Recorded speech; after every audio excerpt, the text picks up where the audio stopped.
বিশ্ববিদ্যালয়ের প্রতিটি কোণায় যেভাবে ছাত্রলীগের সন্ত্রাসীরা সাধারণ শিক্ষার্থীদের উপর পেশি শক্তির জোর দেখিয়ে হামলা চালিয়েছিল, সেই একই ঘটনার পুনরাবৃত্তি ঘটেছে আজকে কুয়েট ক্যাম্পাসে।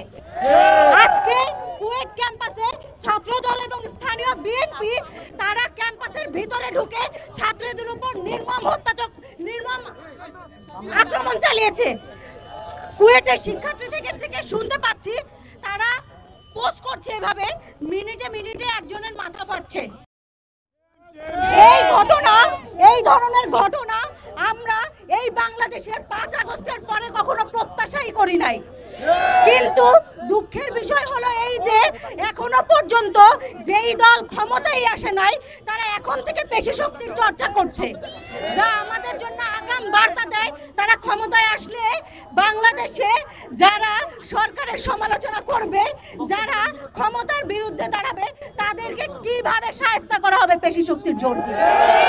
যেই কাজটা বিগত 16 বছর আওয়ামী লীগ করেছে সেই একই কাজকে হলো কুয়েট ক্যাম্পাসে।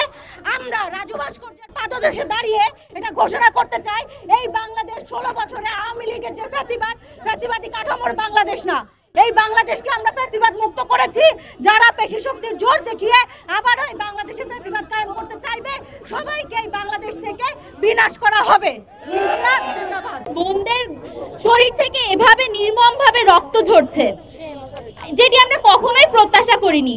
আমরা যে বাংলাদেশের স্বপ্ন দেখছি সেখানে এই ধরনের ঘটনা যে ঘটবে এটি আমাদের জন্য যেমন লজ্জাজনক এবং অপ্রত্যাশিত।